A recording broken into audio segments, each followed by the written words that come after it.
Hi there, my name is Andy Farquharson and I'm your host on Alternative Exit, the podcast dedicated to educating small business owners about the possibilities, benefits and challenges of transitioning to an employee ownership model.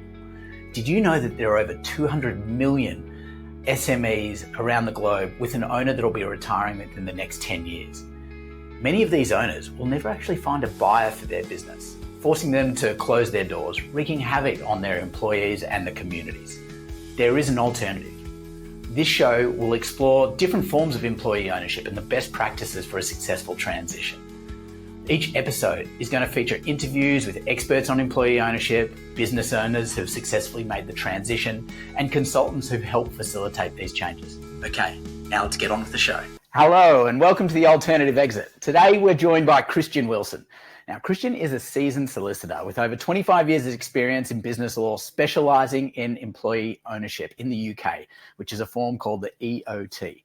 So he's a partner at Spencer West, where he's been instrumental in guiding more than numerous companies through a transition to employee ownership. But the amazing stats we just heard, like he's created over 3,500 employee owners across more than 62 companies, with the combined value exceeding £450 million, which is just absolutely amazing, and sort of created a wealth of knowledge and experience. We're looking to be able to learn a little bit more about those transitions today. So he's also the founder of employeeownershiptrust.co.uk, which is a platform dedicated to educating businesses about the benefits and implementation of EOTs. So Christian, you have a wealth of knowledge. We're super excited about jumping into that today. And so welcome to the Alternative Exit. Thank you, Andy. Great intro. Thanks. Those figures sort of surprise me sometimes. It feels like only a while ago that I got involved in employee ownership, but I take a lot of satisfaction in having supported that many companies and knowing that there's a lot of employee owners out there. So yeah, thanks. As you should. Kudos to your work. That is absolutely phenomenal. And I think what a lot of other service providers and even sort of a lot of the leaders in space aspire to have that kind of data behind them, which is phenomenal. So looking at your profile, it's been about sort of 2 decades that you've been spent in focusing on this sort of business law and these EOTs. I mean, how has the EOT shaped your career? Yeah, good question. So I started off in a career where I was supporting generally SME businesses, so the small, medium enterprises. And I spent a lot of time working with companies, more often than not acting for sellers. So people that quite often they were retiring out of their company and looking for their exit, their retirement plan. And I would often get someone come to see me and they'd say, look, I found the perfect buyer. They really get me. They really understand my business. And what I discovered over a number of years was that I would then see them again about 6 months later after we completed the project. And they would say, turns out that buyer was not the person I thought they were. You know, a lot of people have now left the company. There's these synergies, as they call, where, duplication has been removed. So people who've been long-term friends and acquaintances and employees of the business, they're now no longer working at that business. So for that person who built the company for 20 years or more, a whole lifetime, they'd feel pretty depressed that these people that have been important to them no longer were part of that business, and so that led to kind of challenging conversations in the supermarket or what have you. So that was where I started, and then probably about 10 years ago, I got involved in the first EOT project I was involved in, which is my previous law firm, and I thought it was fascinating. I couldn't understand why more companies weren't interested in kind of exiting through and becoming owned by the employees. And so that started a new journey for me. And it was one that, the way I look at it is that I feel like I spent quite a long time within the law trying to find the bit that I was interested in. And then in employee ownership, I found the bit that had my name on it. So it's very satisfying. Respect. Yeah, totally. It's great to say the law for a lot of people can be quite a dry topic, and obviously have lots of different elements and technicalities it can go to find something that helps people have better conversations in the supermarket after they sell, and feel happier. It's got to be an amazing feeling. Absolutely, it's there's real satisfaction. The businesses I've worked with, and I keep in touch with many of them. There's a great deal of contentment to see the company flourish, to know that those individuals are still, part of the business. And I think for an exiting owner, that's a lovely thing to have, to know that those people that they employed, recruited, trained are now the co-owners of the business. It's a very, that's why they talk about the value and the legacy aspect of employee ownership being sort of unbeatable, really, by comparison to any other type of exit. So of the 62 companies that you've helped, and I'm sure that there's others that you probably you've spoken to and you haven't helped as well. Like they're just sort of the successful, the ones that have taken it and progressed through to the next level. I mean, what do you see as the hallmarks or the characteristics of a company that's a great fit for an EOT? Good question. So I think what I'm looking for when I holistically, when I'm working with a company, is I'm looking for sort of telltale signs of what's the approach that the current owner has. Is this a person that's running a company with a kind of a rod of iron, or is it a company where everyone is engaged and feels part of the business? Now, I'm not saying that a person who's quite a strict kind of company boss can't take their company into employee ownership.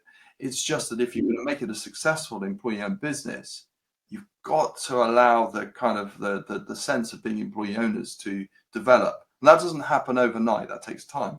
But I'm always interested in what are the key drivers for that person? How is that going to morph from where they are today into being a successful company? So I'm looking for that. I'm looking for the individuals, and where's the company? What's the starting point? So you start every journey from wherever you are, and so some companies, you could say they're a completely natural fit for employee ownership because there's a high degree of engagement. The employees feel very much part of the business. They've got purpose. They understand where they're going, and they really see their current owner, founder, owner manager as somebody who's a real sort of a guru, someone who really cares, who's really kind of inspires and motivates them. In fact, the funny thing in that situation is that the employees worry about them going, what's going to happen? So then you have to understand their own journey as well. Whereas you have other companies where you've got individuals who aren't, they are the kind of more distant, and the employees have very little information and knowledge about the business. And so that's going to be a very different journey.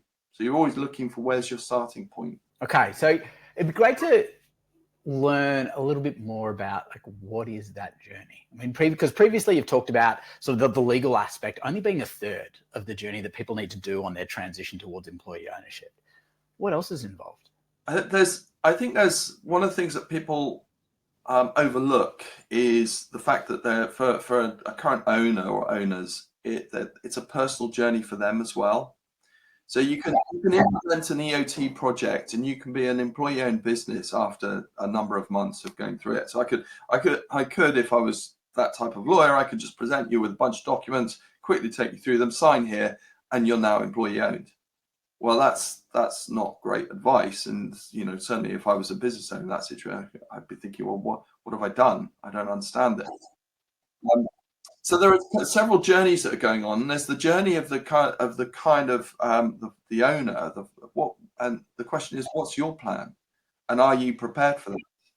So employee ownership deals with ownership, but it also deals with that exit for that individual, their succession, which is, I know many owners who've got to completion. They've run the project and they've really sort of enjoyed the process, and they like the fact it's going to be employee owned, and they've got to completion when they're signing on the dotted line, and suddenly it comes home to them. This is a major milestone in their own lives, and they can't speak anymore. And the tears are rolling down their face, and it's because they've suddenly realised that this is a huge moment in their personal life. So there's that aspect, and kind of preparing them, and what's your plan? And I talk with owners and say, well, we have to think about what your direction is, and how are you communicating that? So good example. How many of those owners actually have a plan, though? because I imagine like some of those tiers are like fear of like, what am I going to do with my time, right? Now that I've lost my baby, I've sort of nurtured for the last 20 years. How many of those owners have a really clear understanding before they of what they want to do next before they come and have a conversation with you? I don't know whether anyone has necessarily a clear idea. I do ask the question. I say, well, "What's your plan? What are you going to do?" But because it's also important to the company going forward. If you've got somebody who is basically doing all the, they are the managing director or the CEO of the company, so they're responsible for running it. Well, if they say to me, "Well, my plan is to go and travel the world from the day that we complete," then I have to ask the question, "Well, who's going to be running the business?" And if they haven't thought that, actually, amazingly, there's quite a few people who haven't had that. So, yeah. It's they're sort of looking at the company, they're looking at the things, and they're not thinking about themselves. So it's always quite an interesting conversation to have. But the nice thing about the employee ownership environment is that all of the options are available. You don't have to, pick up your stuff and leave the day you complete. So for some of the companies I've worked with, that's exactly what they've done. They said, I do want to retire out on the day of completion. So we work through that. But then you have others who say, "Look, I'm not ready to give up, or I've got another 10 years and I'd like to be part of a business which is employee owned and everyone's got a stake in the success." Well, that's great as well. It's just having that clarity and knowing that whichever decision that you take, whichever pathway, you've created the structure that works. And the gaps are where you haven't really been sort of thought about that, reflected on it, and decided what is the future, sort of for you. So there's obviously that element of the future planning for these retiring owners. Like, what are you going to do with your time? Like, how do you help? I guess, sorry, the other element, to rephrase that question that was forming as we were speaking, but is more around like the valuation of the business and what do they need in terms of money, like to fuel that next part of their business, or the next part of their life. Is that something that like evolves during that conversation as they start to crystallize a little bit more, and how does that impact like the valuation of their business? That's a great question, and it's a sort of a real fundamental part of an EOT project, which is the financial aspect of it. Most people that I've worked with, and not all by any means, but many, for them, the sale of the company is really part of their pension, their sort of retirement plan. And so, they need that sort of understanding of, what am I going to get out of this? In as much the same way, if you were selling the company by way of a trade buyer, you're looking at, well, what am I going to get out of it? So the person, we have to think about the valuation. Now, valuation within the employee ownership environment valuation isn't the same as the sale price. Valuation tends to be, well, what is the value of the company? What could it be worth if you were selling to the best possible buyer out there? But the sale price is going to be dictated more often than not by affordability. And those two things aren't necessarily the same thing. So you have... That's going to be a tough conversation at times, though, doesn't it? Like, if there's if valuations up here, affordability is there, then like the owner's got to make this decision between the delta between legacy and valuation. And then isn't valuation defined by who's going to pay, if someone can pay for it? So that's the funny thing is valuation. And I'm not a valuer, so I should make this clear. But I have to look at an awful lot of valuations, and I also have to have a conversation about with the company, because the company's paying for itself. The vast majority of employee-owned businesses, the company is funding the purchase price through future profits. So that's why those two things have to work together. You can have a valuation which has a very high number, and maybe the company is in a market which has high multiples of their sort of profits, etc. But you still have to look at, well, what's the company? What can it afford, whilst allowing for reinvestment, for growth, for profit share for the employees? And if you get all of those things right, and your timetable for repayment is, a reasonable period of time. When I say reasonable period of time, I tend to see 6 to 8 years. some going to 10 years, some a little bit beyond that, but kind of those are the exceptional cases. That starts to tell you whether it feels right. If you're going much longer than that, it starts to become more difficult to say, well, what's the upside for the employees? Because if you're using all the profits to pay the purchase price, that may not be leaving much to kind of share as, kind of one of those key rewards for being employee owned is to have a tax incentivized profit share for employee owned. So every time you look at one thing, you have to bear in mind that it's adjusting something else within the project. But generally speaking, what I find is that business owners make the best decisions once they've seen all of the moving parts and understood how they work together. Okay, so that's where you see them sort of actively making those trade-offs, right? We've got a book valuation, which may not be sort of the reality of the ultimate sale price, but then there's also those other levers of what we want to do, like how do we keep our staff motivated? Like how do we actually help them to get that value while also achieving what they need to achieve, like in terms of to fund their retirement? Yeah, and it's a bit like the way I think of it is the company is the golden goose. It works, provided you don't cook the goose. You've got to keep you got to make sure that it lives and thrives. So there is a huge alignment in an employee-owned project where you've got the interests of the sellers, the interest of the company, the interest of the trust, and the interest of the employees. If you have those all aligned, then you stand a good chance of it being a success. Yeah. Okay. And is that you're structuring many of the deals with that is flexible a little bit because like market dynamics change. Like say, for example, an EOT you created pre-COVID, like for some businesses, they're probably going to really struggle to hit those profit goals. So is there flexibility written into most of these agreements? I completed an EOT project. I think it was on the 31st of January, 2020. Within 2 months, they'd gone into lockdown. So all of the plans about repayments were changed, within 3 months. Because understandably, in that situation, the most important thing was for the company to survive. So the plan for repayment was immediately changed. Now, the reality is, yes, I always think about, we look for the so-called normal, back return to normal. And I don't think I've ever seen a kind of normal period, not since about 2007, 2008.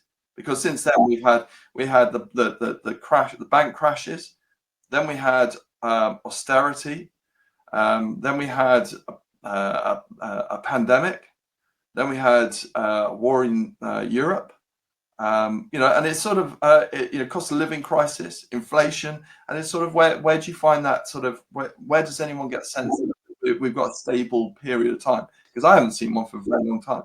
So therefore, that said, companies have survived and thrived through all of this, but there's been these fluctuations of success. So yes, when you're looking at the repayment plan and the affordability, you have to factor in the idea that next year something could happen which could be really positive for your business, but on the other hand, it could be really difficult.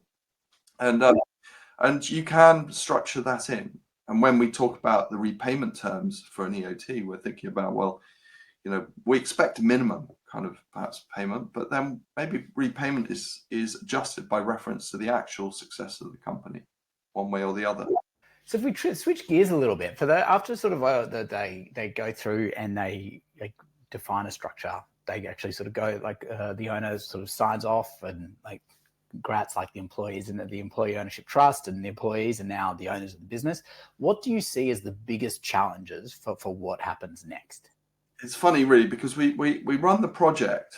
It's an EOT project, but the thing that we have to remember is that the day they complete, after say running a project, and they've been thinking about this, they may have been thinking about it for 2 years, and then they implement the project. Maybe the project's been running 6 months. The day they complete is the first day you're employee owned, and so that's the point where everything's changed.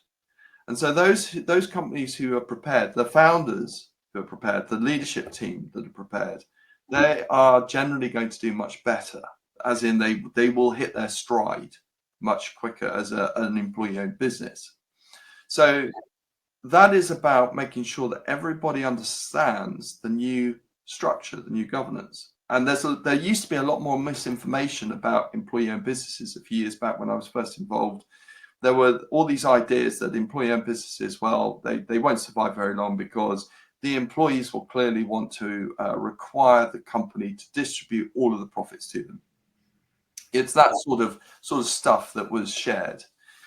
Interestingly, I had an experience with that where the employee trustees were the ones who asked the company to actually reduce the profit share because they were more concerned about the company still being in business in 12 months' time. So you had the managing director saying, well, we think it should be this, and the employees going, do you think we can just drop it down a bit? We'd like to make sure we've still got a job in 12 months' time. Great. So that's amazing awareness from the employees. Like, obviously, does that mean that they were in that example getting a lot of? They had those open book management, like they were understanding the performance of the business, or? So those were two employee trustees. So they got more information, say other employees more broadly did, and they realised and recognised that they had a particular role to play, which was to do with what's in the best interest of the employees as an employee-owned business. And they really got it. And I think that comes back to that point, which is how as you become employee-owned, what's going to be a kind of indicator of how well you're going to thrive, or how soon are you going to thrive? And it tends to be about, well, how have you shared the information? What information is everyone receiving? It goes back to my earlier point, which is every company starts from their current starting point. Some companies share no information at all with employees. You're just an employee. We're grateful for what you do, but you get your salary, and great.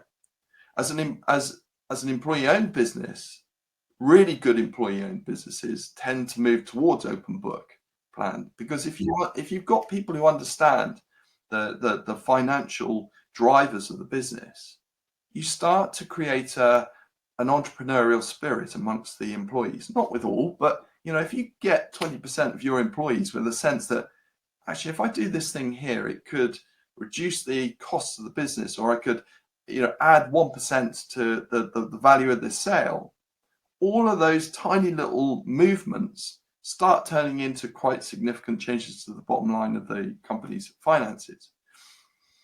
But you're always starting from where you are. I was in a trust meeting a few weeks back, and a company that was 18 months ago, they were privately owned. They have, it's been really interesting to see how they've shifted the dial on that communication. And so I'm a trustee there, and one of the questions I said, well, what information are we sharing here? I said, well, we don't share anything. Okay, how are we going to start moving towards sharing information? Because the profit share that the employees get is a function of the success of the company. So how can we get the employees to start feeling like they can influence the profits of the company, and that has a direct benefit for them? Was it? And so was that a natural hesitancy though of that company? I mean, that obviously never done it in the past, like had any of that open book management. But I noticed that when you mentioned that, it's just, what information are we sharing? Was there a conversation amongst the trustees of why aren't we sharing? I think this comes from a very, very traditional sort of business mindset. And I don't think it's just exclusive to the UK or to SME businesses. This is a mindset which is where people perceive the group of employees as part of the cost of business sometimes. I'm not saying that's that the owners or the managers are necessarily doing something wrong, but when you move to employee ownership, you have to remember that the employees are collectively owners of the company. Now, if I'm an owner of a company, I want to know how my company's doing. But I also want to know, if I'm a shareholder, what can I do to influence how successful it is? Because if you've got a successful company, then hopefully you're getting a better dividend. And as an employee owner, hopefully you're getting a better profit share. So, now some people may not be bothered by that at all. You might have a whole bunch of employees who are not too terribly interested. And so I think of employee ownership as an evolution, not a revolution. You start from where you are and you slowly move towards this. And some of the great examples of employee-owned businesses are open book. Is it Jack Stack and the Great Game of Business? And it's fantastic. That sense that every person knows how to read a P&L and balance sheet. And because of that, no one in the business can have the proverbial wool pulled over their eyes, because they understand. But because they understand, they also see opportunities. That's the thing. Without the understanding, there is no opportunity. Right? They don't know how are they going to understand, like, what's the impact? How do they understand what is the cost of the potential ask, like an employee-owned structure? Like, some people might think, oh, well, hey, look, can we just get better cars if we're sort of driving down the roads all day? Like, you just go, but yeah, like, what's that cost? Yeah, exactly. Can we stretch this out? And the companies that I've worked with, which are really flourishing, are the ones where they're having these conversations, and the employees are starting to understand that they have a responsibility to go with this. You think about, we've got tools. Do we need a brand new set of tools? And why are we having a brand new set of tools? It's because we're not looking after the existing tools. Well, if we look after the existing tools, maybe we've got a bit more money that we can, have as a profit share or increase our salaries. So it's making people think about, the consequences of their actions. Because when you own something, it's that whole thing, isn't it? About, if you rent something, that's very different to owning something. And I think for employees, when you are just employed of a company, you're a renter, and if you own the company, now you've got a stake in the outcome. Yeah, it's you definitely do look after the things that you own a lot better. You make very, very different decisions when it comes to sort of the risk and care. Yeah, it makes a lot of sense. But yeah, without the common language of the income statement or P&L, and the balance sheet, it's really, really tough to understand what are those trade-offs that people are looking to make. Yeah, very cool. So you talked about some of the challenges, very much from like the leadership perspective, right? And management, how they're going to help to sort of drive this business operations within this new world. How about from the employee's perspective? How do they know what they can influence and how they can better contribute to the success of the company? And that's quite a challenge to start with. I think for most employee-owned businesses, and it does take a few years for that to start to develop. Funnily enough, what I tend to see, and talking with companies I've worked with, is that employees within companies that are recently converted to employee ownership, they don't feel like employee owners. It takes a lot of effort to get them to start to feel like that, which is also why leadership has to think about, well, how are we changing and how are we engaging with employees so that the employees feel like they have a voice. But it does take time. Whereas, conversely, you have a new joiner for the company. They think of it as an employee-owned company from the day they arrive. They can't think of it as in any other way. So actually shaping and adjusting the kind of the way that the existing employees think about the business does take time. And I think for a lot of owners and managers of those companies, they have to recognize that this is something that will take time, but it's something they have to work on. So from the employee perspective, you've got to look at how are the employees able to influence the way the company is operating. And I think that some of the best examples I've seen on this, and I'm always conscious of the fact that we're still in business here. We've still got to make money. We've still got to do the day job. So finding the time to do these things can be a bit of a challenge. But getting employees to think about, the values of the business, for example, and being part of that group that perhaps determines what the values are.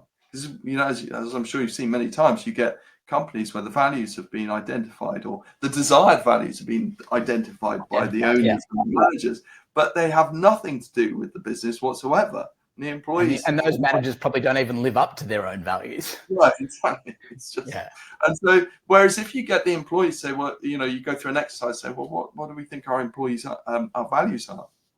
Then you find that there is that actually there's something else going on here, and maybe they're good values. I've seen some interesting exercises in this where so we tend to think about employee-owned businesses being very kind of cooperative, about being very caring and nurturing, all those sorts of things, which is great.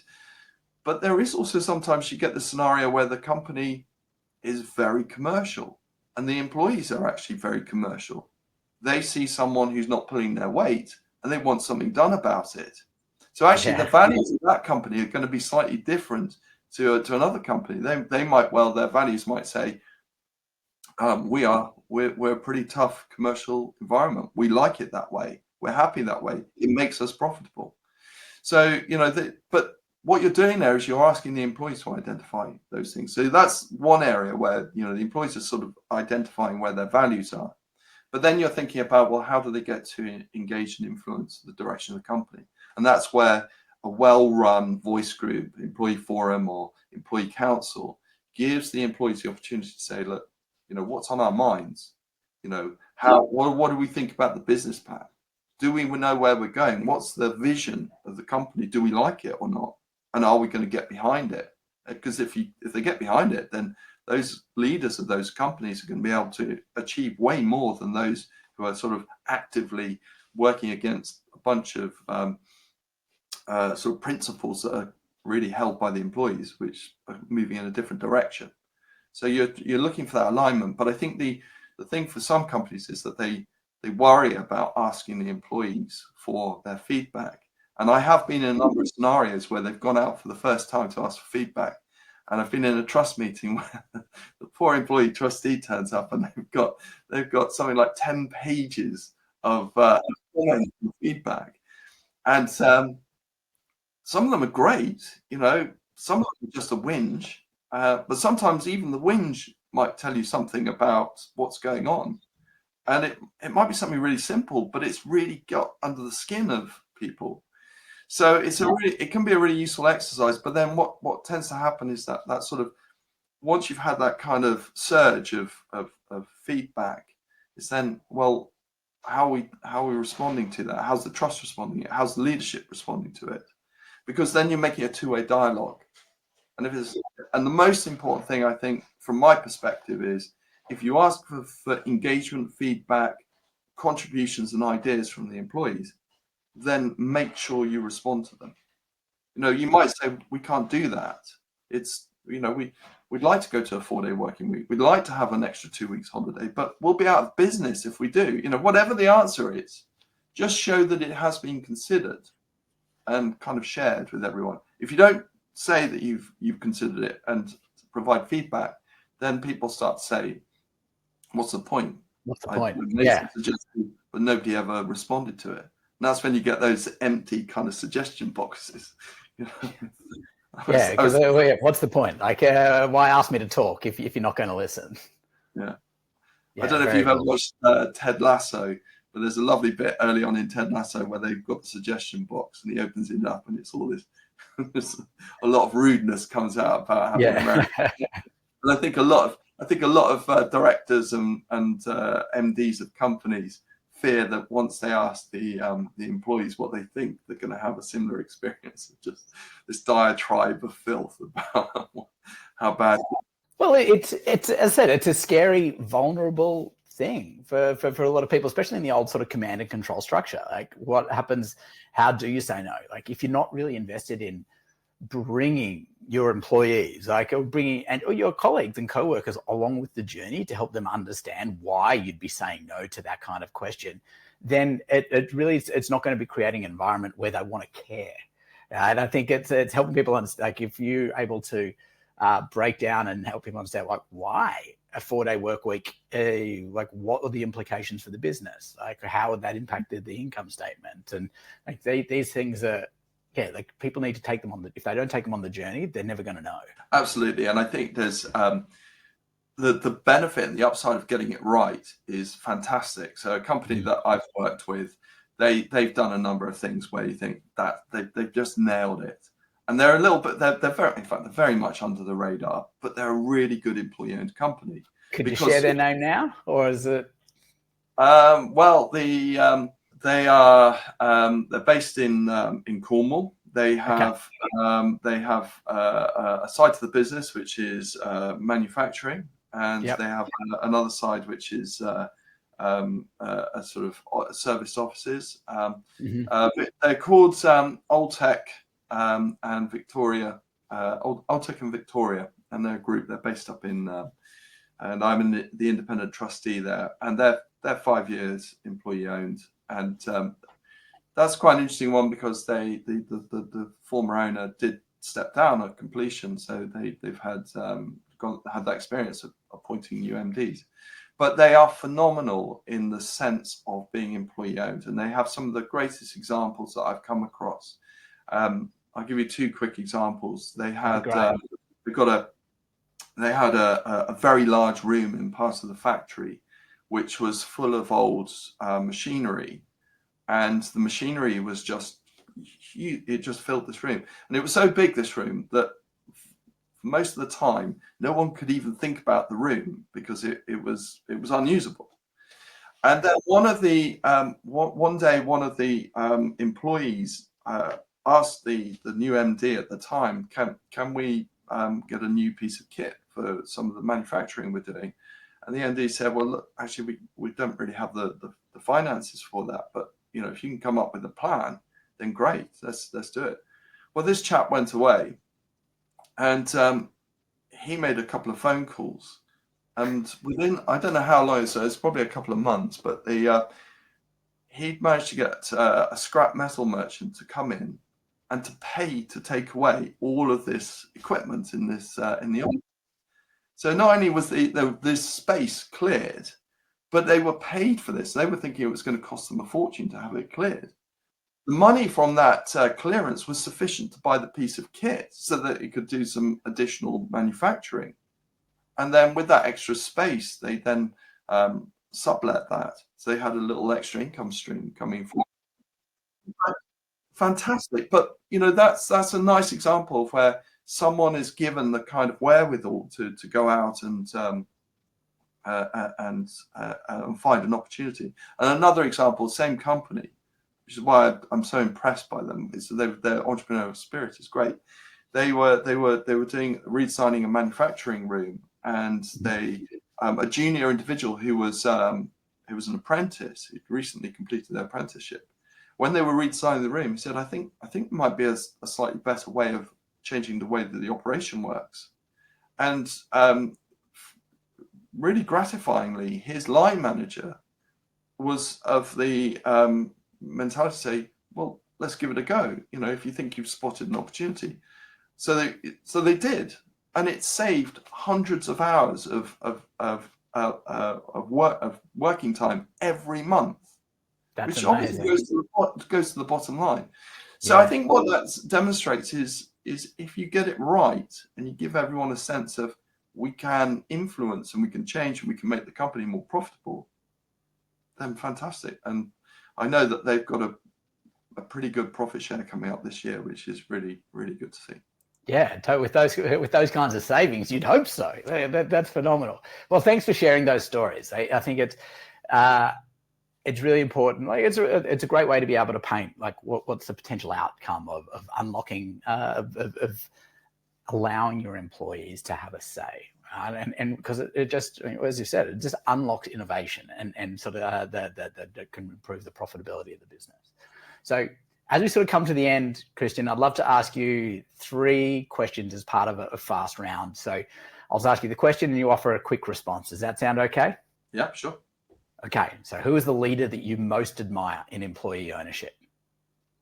Oh God, you've gone and asked me straight up. You want a quick answer to that? I think there's so I will first give a shout out to Robert Camp, who was my former managing partner, who came up with the idea of having a John Lewis form of ownership of a law firm, and he set me on my journey towards employee ownership. He's still involved in other bits and ways, but he really was a great inspiration. I could name a load of leaders who I really admire. Deb Oxley, James Levine, Chris Budd, Campbell McDonald, Robert Postlethwaite, Graham Nuttall. But the list goes on, and I would almost certainly miss people who are a great inspiration to me and are doing wonderful things in the employee ownership world. Very cool. What is your favorite resource on employee ownership?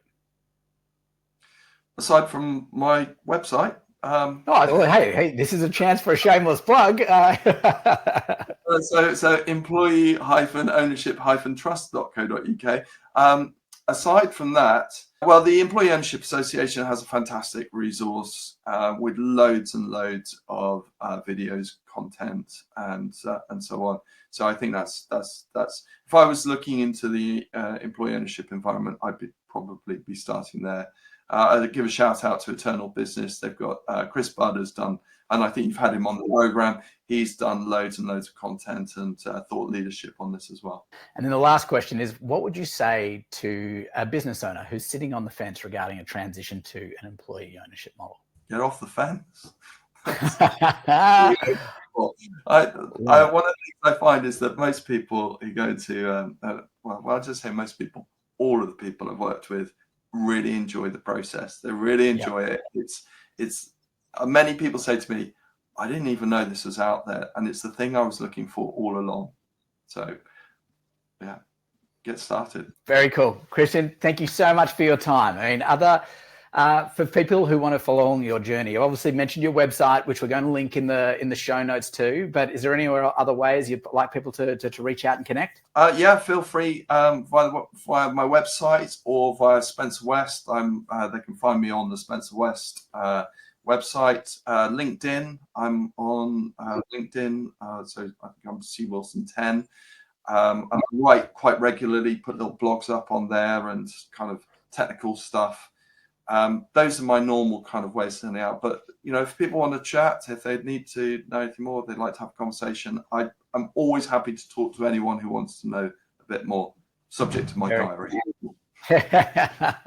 Awesome. Well, again, we'll put those links as well also in the show notes. But Christian, thank you so much for joining us and for sharing so many great stories and anecdotes today. Really appreciate your time on The Alternative Exit. Thank you, Andy. It's been a real pleasure. Really enjoyed it. We hope you enjoyed this episode. If you want to continue learning about employee ownership as an alternative exit, head across to abettermonday.me for additional links and resources. You can also make sure to subscribe or follow along in your favorite podcast app, and be sure to leave us a 5-star review.